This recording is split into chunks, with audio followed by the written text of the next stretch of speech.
Enumeration ఎలా చేయాలో నేర్చుకుందాం. ఇది చాలా ఈజీ ప్రాసెస్. ఎవరైనా చేసుకోవచ్చు. సో, స్టెప్ బై స్టెప్ తొందరగా ఈ వీడియోలోకెళ్ళిపోదాం. పూర్తి వివరాలకి ఈ వీడియో పూర్తిగా చూడండి. సో, సింపుల్ స్టెప్ 1లో ఏముందండి, ఏం లేదు. లాగిన్ పేజ్ ఉంది. ఈ లాగిన్ పేజ్‌లో మీరు స్టేట్ సెలెక్ట్ చేయాలి. మన స్టేట్ తెలంగాణ కాబట్టి, తర్వాత ఈ క్యాప్చా సెలెక్ట్ చేసి వెరిఫై అండ్ ప్రొసీడ్ మీద క్లిక్ చేయాలి. నెక్స్ట్. సో, దీనికంటే ముందు ఒక మెసేజ్ వస్తుంది. మీరు సబ్మిట్ చేసిన తర్వాత మీకు సెల్ఫ్ ఎన్యుమరేషన్ ఐడీ వస్తుందని ఎస్ఎంఎస్, ఈమెయిల్ ద్వారా. సో, దీని తర్వాత కూడా సెన్సస్ ఎన్యుమరేటర్ ఎవరైతే టీచింగ్ స్టాఫ్ టీచర్స్ ఉన్నారో వాళ్ళొస్తారు. వాళ్ళకి ఐడీ ఇవ్వండి అని చెప్తున్నారు. సో, ఆ ఇన్ఫర్మేషన్ ఏదైతే ఎండ్‌లో మీకు ఎన్యుమరేషన్ ఐడీ వస్తదో అది నేను చూపిస్తా. దాన్ని ప్రాపర్‌గా సేవ్ చేసి పెట్టుకోవాలి. సో, నెక్స్ట్ స్టెప్‌లో ఏందంటే, మీరు తెలంగాణ సెలెక్ట్ చేసుకున్నాక నెక్స్ట్ స్టెప్‌కొస్తుంది. ఇక్కడ మీ నేమ్ ఇవ్వాలి. తర్వాత ఫోను నంబర్ ఇవ్వాలి. ఈమెయిల్ ఐడీ ఇవ్వాలి. సో, ఈ డీటెయిల్స్ అనేది జాగ్రత్తగా ఇవ్వాలనమాట. ఒకసారి ఇవి తప్పిస్తే మార్చుకోవడానికి ఉండదు కాబట్టి కేర్‌ఫుల్‌గా ఇచ్చేసి ఈమెయిల్ ఐడీ అనేది ఆప్షనల్. ఇక్కడ name of the head of the household, mobile number మార్చరాదు కాబట్టి జాగ్రత్తగా ఇచ్చి తర్వాత వెరిఫై అనే ప్రొసీడ్ పైన క్లిక్ చేయండి. సో, ఇక్కడ మీకు కావాల్సిన లాంగ్వేజ్ సెలెక్ట్ చేసుకుంటే తర్వాత ఆటోమేటిక్‌గా మీకు ఓటీపీ సెండ్ అయిపోయి ఉంటుంది కాబట్టి ఓటీపీ అనేది కింద ఇలా వస్తుంది. సో, ఇంగ్లీష్ సెలెక్ట్ చేసుకున్నారు. ఓటీపీ ఎంటర్ చేసి వెరిఫై ఓటీపీ అన్న బటన్ పైన క్లిక్ చేయాలి. సో, ఇక్కడ ద మోస్ట్ ఇంపార్టెంట్ స్టెప్ ఏందంటే మీ లొకేషన్ పెట్టాలి. సో, మా కేస్‌లో నేను ఒక శాంపుల్ ఎంట్రీ చేశాను. ఇక్కడ తెలంగాణ ఒక డిస్ట్రిక్ట్ జగిత్యాల అనుకుందాం. పిన్ కోడ్ ఇచ్చాం. అక్కడ మీరు మీ నేమ్ మీకు తెలుసు. గూగుల్ మ్యాప్స్‌లో మీ నేమ్, అడ్రెస్ యాడ్ చేసుకొనుంటే అది యాడ్ చేసి సెర్చ్ అని కొట్టండి. లేకపోతే మాన్యువల్‌గా సెర్చ్ చేయాలుంటుంది. కంట్రోల్ ప్లస్ స్క్రోల్ బటన్ మీరు క్లిక్ చేస్తే అది మీ ఏరియా అంటే మొత్తం కొరుట్ల అనుకోండి మీ టౌను. ఆ కొరుట్లని చూపిస్తుంది. కరీంనగర్ అంటే కరీంనగర్‌ని చూపిస్తుంది. సో, అక్కడ మీరు మీ ఏరియాని ఇట్లా జూమ్ ఔట్ చేసుకుంటూ ఆ లొకేషన్‌కెళ్ళి ఎగ్జాక్ట్‌గా మీ హౌస్ లొకేషన్‌కి పాయింట్ చేయాల్సుంటుంది. అదే కొంచెం దీంట్లో ఆహ్, సింపుల్ అంటే కొంచెం జాగ్రత్తగా చేయాల్సిన స్టెప్పే. సో, అది చేసుకున్న తర్వాత ఇలా మీ లొకేషన్‌కి పాయింట్ చేసుకోవాలి. అంటే ఇది మీ ఇల్లనమాట. దాని కోఆర్డినేట్స్ యాప్‌లో అనేవి క్యాప్చర్ అయిపోతాయి. అవి క్యాప్చర్ చేసిన తర్వాత సేవ్ అండ్ నెక్స్ట్ పైన క్లిక్ చేయాలి. చూసారా? మీరు అది చేసిన తర్వాత అది అడుగుతుందన్నమాట. ఈ మీ లొకేషన్ క్యాప్చర్ అయింది. రాంగ్ లొకేషన్ సెలెక్ట్ చేస్తే డేటా ఫెచ్ కాదు కాబట్టి జాగ్రత్తగా సెలెక్ట్ చేయండి. సో, మీరు సెలెక్ట్ చేసింది ఓకేనా అంటే ఓకే చేసేసి యెస్ పైన క్లిక్ చేయండి. స్టెప్ అయిన తర్వాత నెక్స్ట్ స్టెప్‌లో హౌస్ డీటెయిల్స్ అన్నమాట. దీంట్లో ఏం లేదు. మీ ఫ్లోర్ అంటే మీ హౌస్‌కి సంబంధించినయి. ఓకేనా? మీ హౌస్ దేని దేని ద్వారా మీకు ఫస్ట్ క్వెషను మీ ఇంటి ఫ్లోర్ దేని ద్వారా చేసుందని అడుగుతున్నారు. సో, అది అంటే మట్టిదా? బాంబూనా? బ్రిక్సా? స్టోనా? సిమెంటా? టైల్స్ ఉంటే టైల్స్ అట్లా సెలెక్ట్ జేసుకోవాలన్నమాట. Next predominant material of wall of the census house అంటే మీ ఇంటి గోడలు దేని ద్వారా కట్టారు? సో, మన ఎగ్జాంపుల్‌లో నేనేం సెలెక్ట్ చేశాను, నాది కాంక్రీట్ హౌస్ కాబట్టి కాంక్రీటు. ఎవలైనా మెటలో, స్టోన్ ప్యాక్డ్ విత్ మోర్టారో, వుడ్ అయితే మీరు రెలెవెంట్ ఆప్షన్ సెలెక్ట్ చేయండి. నెక్స్ట్ స్టెప్‌లో predominant material of the roof of the house అని ఉంది. దానికి కాంక్రీట్ అయితే కాంక్రీటు, స్టోన్ అయితే స్టోను, లేకపోతే ప్లాస్టిక్, పాలిథీన్ అయితే పాలిథీను. ఏదైతే అది సెలెక్ట్ చేయండి. ఓకేనా? నెక్స్ట్ స్టెప్‌లో కండిషన్ ఆఫ్ ద హౌస్ ఏంది? గుడ్డా? బాలేదా? అవన్నీ. సో, చూసుకొని గుడ్ అయితే గుడ్ సెలెక్ట్ చేయండి. మీ ఇంటికి ఏమైనా ప్రాబ్లమ్ ఉంటే ఆ ప్రాబ్లమ్ మెన్షన్ చేసుకుంటూ లివబులా? కాకపోతే డిలాపిడేటెడ్ అంటే ఏమైనా ప్రాబ్లమ్‌లో ఉందా ఇల్లు? అది కూడా మెన్షన్ చేయొచ్చు. సో, ఈ సెకండ్ పార్ట్‌లో అంతే. సో, మీరు ఓకే అనుకుంటే నెక్స్ట్ సబ్మిట్ చేసిన తర్వాత బాటమ్‌లో నెక్స్ట్ బటన్ ఉంటుంది. అది క్లిక్ చేయంగాల్నే యెస్ అని అడుగుతుంది. యెస్ అంటే యెస్ సెలెక్ట్ చేస్తే నెక్స్ట్ స్టెప్‌కెళ్ళిపోతుంది. సో, నెక్స్ట్ స్టెప్‌లో టోటల్ నంబర్ ఆఫ్ పర్సన్స్ ఎంతుంటారో మెన్షన్ చేయండి.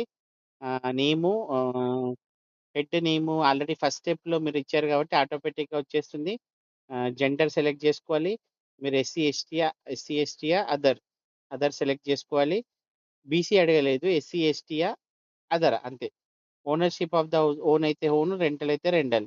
తర్వాత ఇంట్లో ఎంతమంది ఉంటున్నారు? Number of couples. ఒకటైతే ఒకటి, ఇద్దరు జాయింట్ ఫ్యామిలీ ఉంటుంటే ఇద్దరు అట్లా. తర్వాత సేవ్ అండ్ నెక్స్ట్ పైన క్లిక్ చేయండి. మళ్ళీ sure you want to continue అని అడుగుతుంది. ఓకే అంటే నెక్స్ట్ స్టెప్‌కెళ్తుందన్నమాట. నెక్స్ట్ స్టెప్‌లో మూడో దాంట్లో ఇంకా ఆప్షన్స్ ఉన్నాయి. మీకు ఇక్కడ తాగునీరు, drinking water, tap water, treated sour filter వాడుతుంటే అది సెలెక్ట్ చేయొచ్చు. బోర్ నీళ్ళు తాగుతుంటే అది కూడా సెలెక్ట్ చేయొచ్చు. బావి అయితే వెల్ అట్లా మీ రిలవెంట్ ఆప్షన్ సెలెక్ట్ చేసుకోవాలి. అవైలబిలిటీ ఆఫ్ డ్రింకింగ్ వాటర్ అంటే మీ ఇంటి లోపల ఉందా? అయితే వితిన్ ప్రెమిసెస్, బయటికెళ్తే నియర్ ద ప్రెమిసెస్, దూరం అయితే అవే. Lighting, main source of lighting ఎలక్ట్రిసిటీయా? మీకు ఇంట్లో లైట్ ఎలా వస్తుంది? సోలారా? అవన్నీ. యాక్సెస్ టు లాట్రిన్, ఎక్స్‌క్లూజివ్ అంటే హౌస్ హోల్డ్ అంటే ఇంట్లోనే ఉందా? షేర్డ్ విత్ హౌస్ హోల్డ్ అంటే వేరే వాళ్ళతో షేరింగా? పబ్లికా? లేకపోతే ఓపెన్. ఓకేనా? టైప్‌లో అంటే flush flow 4 plus latrine connected to మీకు సివేజ్ సిస్టమ్‌కి కనెక్ట్ ఉందా? జనరల్‌గా మన దగ్గర సెప్టిక్ ట్యాంక్‌కి కనెక్ట్ అయి ఉంటుంది కాబట్టి అలాంటిది. సో, ఏదుంటే అది సెలెక్ట్ చేసుకోవాలి. తర్వాత waste water connected to closed డ్రైనేజా? ఓపెన్ డ్రైనేజా? నో డ్రైనేజా? అంటే చాలా ఏరియాల్లో ఇప్పుడు కొత్త న్యూలీ డెవలప్డ్ ఏరియాలలో డ్రైనేజ్ వ్యవస్థ సరిగ్గా లేదు. ఇల్లు బావుంటాయి గానీ డ్రైనేజ్ ఉండదు కాబట్టి మీకు డ్రైనేజ్ లేకపోతే నో డ్రైనేజ్ అని సెలెక్ట్ చేయండి. తర్వాత బాత్రూమ్ ఉందా మీ ఇంట్లో?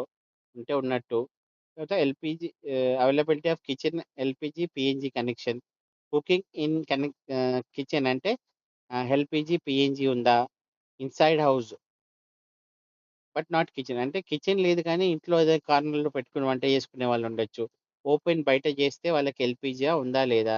కుకింగ్ చేయమంటే నో కుకింగ్ అట్లనమాట. తర్వాత main fuel used for cooking ఎల్‌పీజీయా? ఫైర్‌వుడా? అంటే ఏది వాడతారు కుకింగ్‌కి? కొంతమంది కట్టెలు వాడితే ఫైర్‌వుడ్ అని, ఎల్‌పీజీ ఉంటే ఎల్‌పీజీ, కిరోసిన్ అంటే కిరోసిన్. ఇలా సెలెక్ట్ చేసి మళ్ళీ సేవ్ నెక్స్ట్ అని క్లిక్ చేయాలి. అప్పుడు యూ వాంట్ టు కంటిన్యూ అని వస్తే మళ్ళీ సేమ్ యెస్ అని కంటిన్యూ చేస్తే నెక్స్ట్ స్టెప్, నో అంటే బ్యాకెళ్తదనమాట. తర్వాత మీకున్న అసెట్స్ రేడియో, ట్రాన్సిస్టర్ ఉందా అంటే లేదు. మొబైల్ ఉంటే మొబైలు వేరే అదర్ మీకు సెల్ ఫోన్స్ ఉన్నాయి కాబట్టి అవి పెట్టుకోవచ్చనమాట.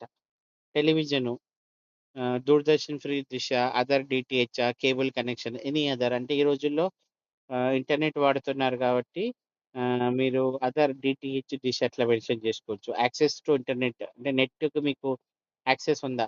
దేని ద్వారా వాడుతున్నారు? వాడుతున్నది ల్యాప్‌టాపా? మొబైలా? ఇంక వేరే ఏదేదైనా సెలెక్ట్ చేసుకోండి. ల్యాప్‌టాప్, కంప్యూటర్ ఉందా? ఉంటే యెస్ లేకపోతే నో. స్మార్ట్ ఫోన్స్ ఉన్నాయా? ల్యాండ్‌లైన్ ఉంటే ఈరోజు ల్యాండ్‌లైన్ వాడతలేరు కాబట్టి నో. మొబైల్ ఓన్లీ అంటే స్మార్ట్ ఫోనా? లేకపోతే డబ్బా చిన్న ఫోనా? బోత్ ఉంటే 2 ఉంటే 2 ఓకేనా? 2 మెన్షన్ చేయండి.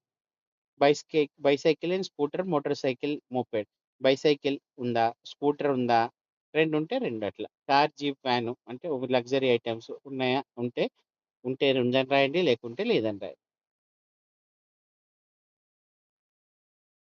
మీ ఇంట్లో మెయిన్‌గా వాడేదేంది ఫుడ్డు? రైస్ అంటే రైసు, వీట్, జోవార్ ఏం తింటే అది రాయండి. Mobile number. నెక్స్ట్ కమ్యూనికేషన్ కోసం ఏ మొబైలు. తర్వాత నెక్స్ట్ స్టెప్‌లో షో వాంట్ టు కంటిన్యూ అని మళ్ళీ వస్తుంది. యెస్ అని సెలెక్ట్ చేయండి. ఓకేనా? తర్వాత ఇట్లా ప్రివ్యూ వస్తదన్నమాట. లొకేషన్ ఇన్ఫర్మేషన్ మీరు సబ్మిట్ చేసిన డీటెయిల్సే మళ్ళీ అడుగుతుంది అట్లా. మీరు సబ్మిట్ చేసిన ఆప్షన్స్ అన్నీ మళ్ళీ ప్రివ్యూ అని అడుగుతుందన్నమాట. ఇందాక మీరు సబ్మిట్ చేసినవే మళ్ళీ మీకు రిఫరెన్స్ అడుగుతుందంతే. మళ్ళీ చూపిచ్చి కన్ఫర్మ్ జేసుకోవడానికి అడుగుతుందంతే. యాక్సెస్ పాయింట్స్ ఇవన్నీ సబ్మిట్ చేసి అసెట్స్ అనమాట. ఆల్రెడీ సబ్మిట్ చేసింది. ఫైనల్ స్టెప్‌లో మీరు సబ్మిట్ చేస్తుంటే మీరు సబ్మిట్ చేస్తే చూడలేరు మళ్ళీ అంటే మార్చలేరు అని వస్తది. సో, నాన్ చేంజబుల్ అనమాట. సో, యెస్ సెలెక్ట్ చేయండి. తర్వాత సబ్మిట్ చేసుకోగానే ఇలా మీకు ఎన్యూమరేషన్ ఐడీ జనరేట్ అయితది. ఈ ఐడీ అనేది ఎవరైనా వస్తే వాళ్ళకివ్వాలి ఎన్యూమరేటర్‌కి. అప్పుడే వాళ్ళు మీ డేటా ఫెచ్ చేయగలరు. మీకిలా ఈమెయిల్ గూడా వస్తుంది. ఆ ఈమెయిల్ కూడా సేవ్ చేసి పెట్టుకోండి. ఓకేనా? ఈమెయిల్ కాకుండా ఎస్ఎంఎస్ కూడా వస్తుంది. అది కూడా సేవ్ చేసుకోండి. సో, ఈ డేటా చేయడానికి సింపులే ఎవరైనా చేసుకోవచ్చు. కాకపోతే జస్ట్ కొంచెం కాన్ఫిడెన్స్ ఉండాలి. ఎవరైనా చేసుకోవచ్చు. సో, ఈ వీడియో చాలా మందికి హెల్ప్‌ఫుల్ అవుతుంది కాబట్టి ఈ వీడియోని లైక్ చేయండి. ఇది చాలా మందికి అవసరం కాబట్టి ఇది షేర్ చేయండి. ఇంకా ఈ ఛానెల్ గురించి అంటే ఇలాంటి మంచి విషయాలు, jobs related information, government updates అని తెలుసుకోవడానికి సబ్స్క్రైబ్ చేసుకోండి నా ఛానెల్‌ని. Please do appreciate my work. Thank you for watching the video.